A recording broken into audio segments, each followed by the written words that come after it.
So Georgie in Wokingham has said to us, my teen knows the house rules, but still breaks them.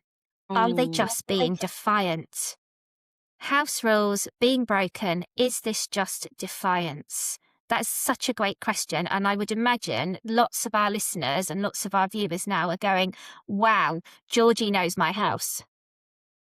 yeah, it's not unusual for there to be a change. Even, you have your child when they're possibly much younger, and they seem to be really, really compliant, and they can follow the rules, and everything's fun and no problems at all. And then when they hit that adolescence, teenage, yeah, it can really turn things on its head, can't it? You've got hmm teenage boys. I've got You teenage can boys. Yeah, probably. yeah, I mean, for the sake of the pod and what we're talking about today, my boys, they are birth children. They are securely attached, she says, crossing her fingers. They are as neurotypical as they can be. But even so, they're still consistently broken. And it's the little things. And I wonder if maybe that's a bit more what Georgie is leaning into. It's not even kind of particularly big things, because for me, house rules are not necessarily big things. It's kind of accumulation of little things. And maybe some of our listeners before will remember conversations about the wet towel being on the floor. The house rule is you pick up your towel, you put it on the towel radiator, and things like this. Putting your grubby white socks into the washing basket so they can be bleached back to life and things like this. So I think, yeah, I get it. I get it. And I think whether you are parenting a foster child, an adopted child, you have a kinship child with you, or you're in residential care, you'll also, more than likely, some of us will also have birth children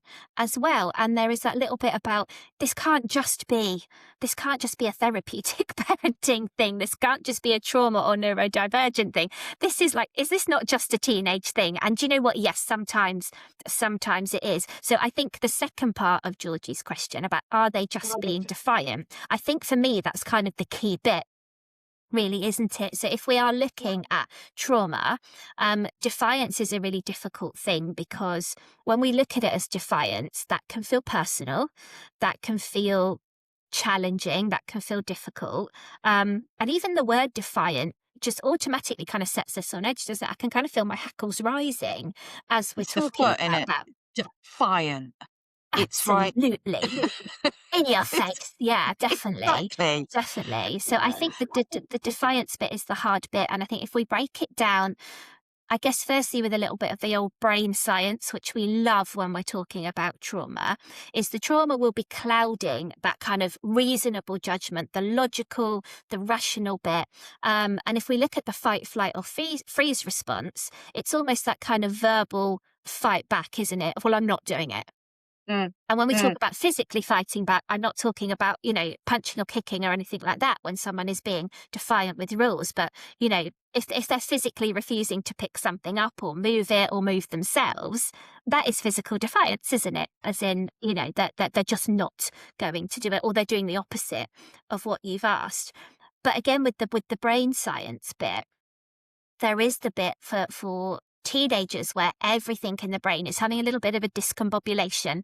We're pruning off bits that we don't need. We're re-establishing the bits that we think we need. But there is this trauma cloud there from all of their early lived experiences, and potentially a bit of neurospiciness mixed in for good measure. So, Georgie, I think we would agree it's not about just being defiant. I'm not saying there's not an edge of that in there, but it's not just about being defiant, is it, Mandie?